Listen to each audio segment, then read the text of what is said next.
اور نماز تم کس حالت میں پڑھ رہے ہوتے ہو کہ اس حالت میں کہ تم انتہائی جیسے کسی کے اوپر کوئی بوجھ لاد دیا جائے تو اس کو بوجھ اٹھانا پڑ جائے، اس حالت میں تمہاری نماز ہوتی ہے۔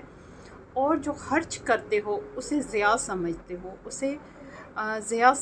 اور وہ خرچ کرنے پر جو اسلام کی راہ میں دکھاوے کے لیے کرتے ہو اس پر سخت ناخوش ہوتے ہو اندر سے، لیکن کیا ہے کہ اس کو ضیاع سمجھتے ہو مال کا۔ فلا تو عجب کا، پس نہ تعجب میں ڈالیں آپ کو اموالہم مال ان کے، ولا اونا اولادہم اولاد ان کی، انما بے شک یرید اللہ چاہتا ہے اللہ لیعذبہم کہ عذاب دے ان کو بہا ساتھ ان کی فی الحیات دنیا کی زندگی میں، وتزہق اور نکلے انفسہم ان کی جانیں، وہم اور اس حال میں کہ کافرون وہ کافر۔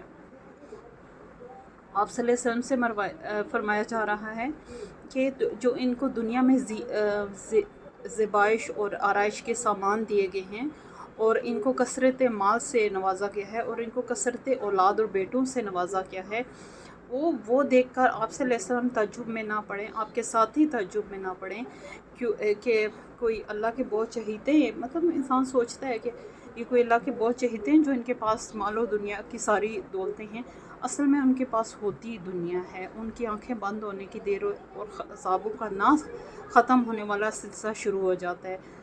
تو اس وجہ سے اللہ تعالیٰ نے کہا ہے کہ آپ اس پر حیران نہ ہو، بے شک یہ چیزیں بھی ہم نے ان کو آزمائش اصل میں ایک عذاب کی قسم ہوتی ہے، آزمانے کے لیے دی ہیں، جو بری آزمائش ہوتی ہے۔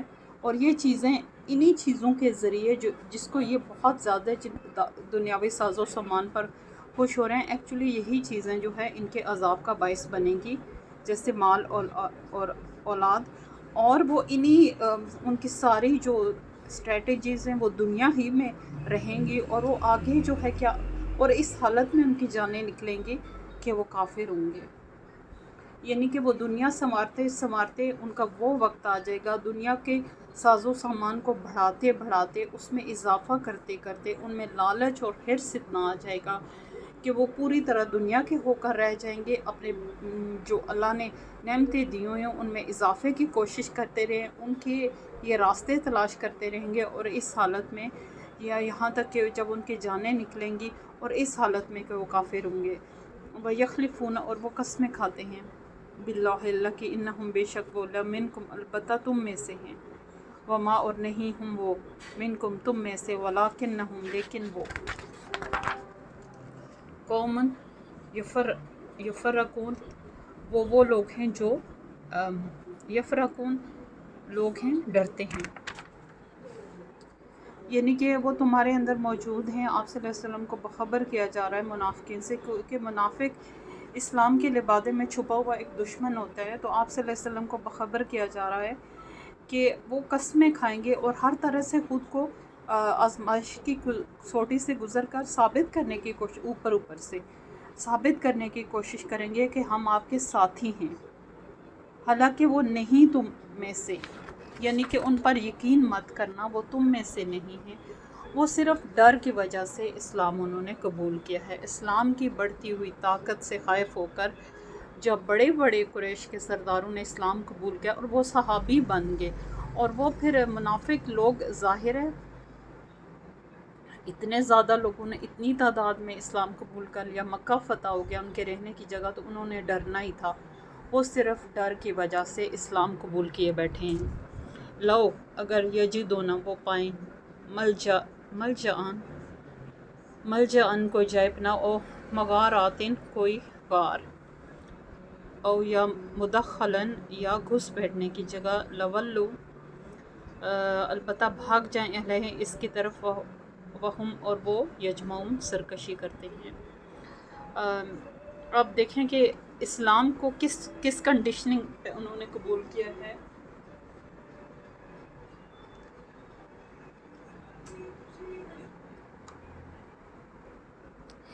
اسلام کو صرف اس کنڈیشن کے ساتھ انہوں نے قبول کیا کہ ان کے پاس کوئی رہنے کی جگہ نہیں تھی، اگر ان کے پاس کوئی رہنے کی جگہ ہوتی، کوئی غار ہوتی، کوئی جائے پناہ ہوتی، اور یا کوئی گھس بیٹھنے کی جگہ، یعنی ان کا کوئی کہیں ہوتا اور ان کو ایک رہائش ان کی انتظام ہوتا، تو وہ کبھی اس دین کو قبول نہ کرتے. وہ اپنے مال اسباب بیٹوں گھر بار اپنے کاروباروں کے لیے یہاں بیٹھے ہوئے ہیں. اگر یہ چیزیں وہ کہیں لے جا سکتے پاسبل ہوتا تو وہ کبھی جو ہے اسلام قبول نہ کرتے. حقیقت میں وہ اسلام سے منہ موڑنے والے اور سرکشی کرنے والے ہیں.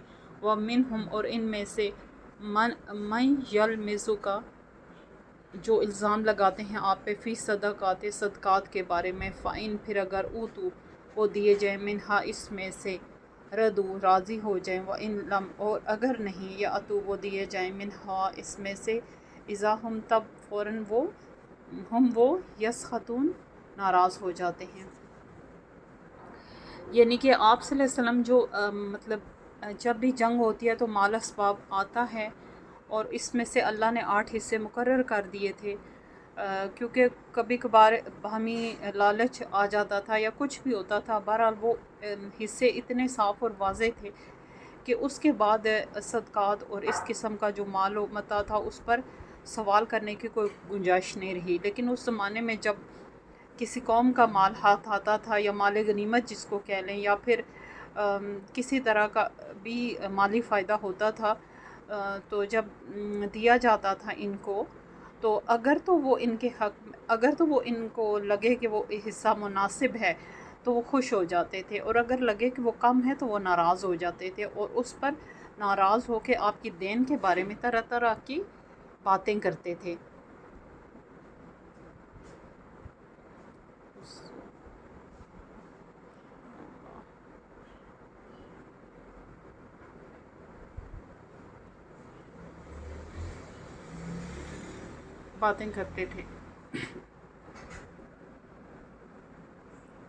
وَلَوْ اور اگر بے شک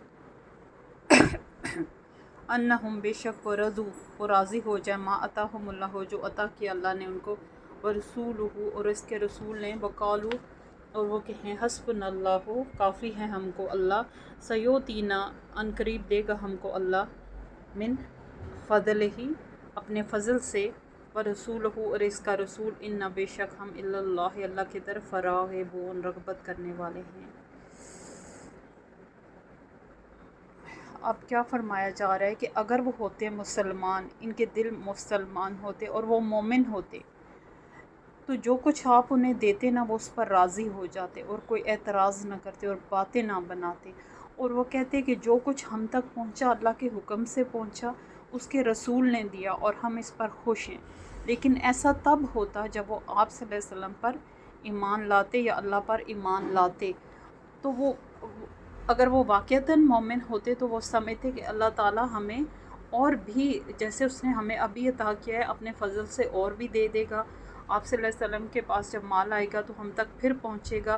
یعنی وہ متوکل ہوتے قناعت کرتے اور جو ہے لالچ پر ان کا نفس ان کو نہ ابھارتا اگر وہ واقعتاً اللہ اور اس کے رسول پر ایمان رکھتے.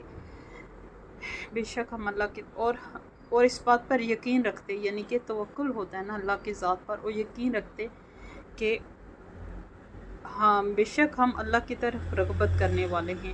یعنی کہ ہر حالت میں خوش رہنا ہر حالت میں راضی رہنا. اور وہ جب بھی ان کے پاس مال پہنچتا تو وہ کہتے کہ بے شک ہم اللہ کی تقسیم پر راضی ہیں. اگر وہ ایمان والے ہوتے تو وہ ایسا کرتے لیکن وہ ایمان والے نہیں ہیں. ان کو دنیاوی حرص اور لالچ بہت زیادہ ہے جس کی وجہ سے وہ طرح طرح کی باتیں بناتے ہیں. انما بے شک الصدقات و صدقات للفقراء فقراء کے لیے ہیں والمساکین اور مسکینوں کے لیے والعاملین اور کام کرنے والے علیہا ان پر والمؤلفات اور الفت دلانے کے لیے قلوبہم جن کے دلوں کو وفی الرقاب اور گردن چھڑانے میں والغارمین اور قرض داروں کے لیے وفی سبیل اللہ اور اللہ کے راستے میں وابن السبیل اور مسافر کے لیے فریضاتن ایک فریضہ ہے من اللہ کی طرف سے واللہ علیم حکیم اور اللہ تعالیٰ بے شک علم والا ہے اور حکمت والا ہے. اب صدقات کے بارے میں اتنا پوری طرح قرآن نے واضح کر دیا. پہلے تو یہ بھی تھا کہ نو مسلمس کے لیے وہی حکم تھا جو مسلمانوں کے لیے تھا کہ اگر مسلمانوں کو دیا جا رہا ہے اس میں سے تو نو مسلم بھی ایز اے مسلم تصور کر کے ان کو بھی دیا جائے گا. تو اس کے بعد بہت سارے مسئلے مسائل ہوئے مال کے سلسلے میں، کیونکہ انسان کے اندر ہمیشہ سے مال کی حرص اور ہوس شروع سے ہے. انسان اپنی نیچر کے لحاظ سے جو شروع سے تھا وہ آج تک وہی ہے، آج تک وہی ہے. صرف دنیا بدلی ہے، دنیا کے دستور قانون، سائنس نے ترقی کی، پہلے کچھ اور زمانہ تھا، کچھ اور ہے. لیکن انسان کی جو نیچر ہے نا اس نے ترقی نہیں کی. انسان کی جو فطرت ہے نا اس نے اگر ترقی نہیں کی، وہ اگر ترقی یافتہ بھی ہے تو وہ اللہ کی طرف سے، وہ جیسے وہ اس وقت کا انسان تھا ایسے اب کا انسان ہے.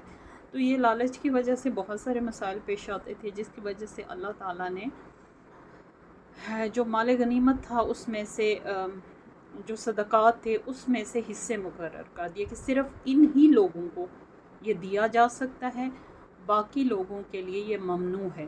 جیسے آج ہم صدقہ کریں تو اس میں مخصوص کیٹیگری آتی ہے، نہ ہم خود کھا سکتے، نہ ہم صاحب حیثیت کو دے سکتے. اسی طرح یہ قانون وہیں سے چلا آ رہا ہے کہ اب صدقات ان لوگوں کے لیے مخصوص ہو گئے. اور کن لوگوں کے لیے مخصوص ہو گئے؟ فقراء کے لیے، یعنی جن کے پاس کچھ بھی ساز و سامان نہ ہو. فقیر لوگ جو مانگنے والے ہوتے ہیں، جو اپنی گزر بسر کے لیے مانگنے پر مجبور ہوتے ہیں. مسکینوں کے لیے جن کے پاس ایک وقت کا ہے تو دوسرے وقت کا نہیں ہے، وہ بھی غریبوں میں آتے ہیں. والعاملین، اور کام کرنے والے، اور مطلب جو صدقات جمع کرنے میں، ان کو آپ صلی اللہ علیہ وسلم تک لانے میں، ان کو آگے پہنچانے میں، یہ سارے لوگ انوالو تھے، کام کرنے والے، ان کے لیے علیہ اس پر، اور الفت دلانے کے لیے. اور مطلب جیسے دوسرے مذاہب کے غریب لوگ ہیں، غریب مسکین ہیں، ان کو بھی دے دیے جائیں تاکہ ان کے دل میں نرمی آئے کہ یہ کیسا مذہب ہے جس کو ہم مانتے بھی نہیں ہیں اور یہ پھر بھی ہمارے اوپر مہربان ہے. اور اللہ کے بے شمار مقاصد ہو سکتے ہیں اس سے، قلوب ان کے دلوں کو نرم کرنے کے لیے، اور پھر رقابے اور گردنیں چھڑانے میں. جیسے آپ کے قیدی ہیں اور آپ نے کچھ دے کے، مال دے کے ان کو آزاد کرنا ہے. جیسے کوئی صحابی قید ہو گیا، عام بندہ قید ہو گیا، مسلم مومن، تو اس کو آپ نے چھڑانا ہے دشمن سے، تو اس کی گردنیں چھڑانے میں یہ مال استعمال ہو سکتا ہے. اور والغارمین، اور قرض دار کے لیے. اور قرض دار بھی ایسا مسکین جو قرض ادا کرنے کی استطاعت نہ رکھتا ہو، اس کے لیے بھی ہے اس میں سے حصہ. فی سبیل اللہ ہے، اللہ کے راستے میں. وابن السبیل، اور مسافر کے لیے بھی اس میں حصہ ہے. فریضاتاً، یہ ایک فریضہ ہے، اب یہ فرض ہو گیا اللہ کی طرف سے. واللہ، اور اللہ علیم حکیم، اللہ بہت زیادہ علم والا اور حکمت والا ہے. سبحان اللہ، بے شک اللہ تعالیٰ علم کا منبع ہے. اور حکیم سے ہم کیا مراد لیتے ہیں کہ اللہ تعالیٰ وہ ایک امر ڈن کرتے ہیں جس میں ہزارہ مصلحتیں پوشیدہ ہوتی ہیں. اس میں یہ نہیں دیکھتے کہ انسان کو پسند ہے یا نہیں پسند، بس وہ اللہ کا امر ہوتا ہے، اس کو ایز اٹ از قبول کرنا ہوتا ہے. اگر وہ آپ کے حق میں نہیں ہے تو اس پر صبر کرنا ہوتا ہے، جس کا بہت زیادہ اجر رکھے گئے. اگر وہ آپ کے حق میں ہے تو آپ کو وہ خوش کر دے گا. یعنی اس کی اتنی حکمتیں ہیں، اور وہ کتنا بڑا حکیم ہے اور کتنا بڑا علیم ہے. اور اللہ تعالیٰ بے شک علم کا منبع اور مالک ہے. تو دوستو، ہم نے یہاں تک پڑھا، 50 سے 60 آیت تک ہم نے پڑھا ہے. میں نے جلدی پڑھا ہے کیونکہ اس میں بہت زیادہ، اگر آپ پیچھے جائیں نا، صدقات کے حوالے سے بہت زیادہ لمبی تفسیر ہے. اتنی لمبی تفسیر ہے کہ میرے اگر یہاں پورا دن صبح شروع کرتی اور شام کو ختم کرتی تو تب بھی جو ہے وہ تفسیر میں نہیں کر سکتی تھی. لیکن اس کے علاوہ باقی بہت زیادہ پس منظر نہیں تھا، تو جو تھا وہ میں نے آپ کو بتا دیا. تو صدقات کے ضمن میں آپ کھول سکتے ہیں کوئی بھی تفسیر جس سے آپ رجوع کرنا چاہیں. تو ویسے تو جو مرکزی خیال ہے وہ میں نے آپ کے سامنے پیش کر دیا ہے. تو اس دعا کے ساتھ اجازت چاہتے ہیں. اللہم انی اسألک علما نافعا وعملا متقبلا ورزقا طیبا. اللہ حافظ.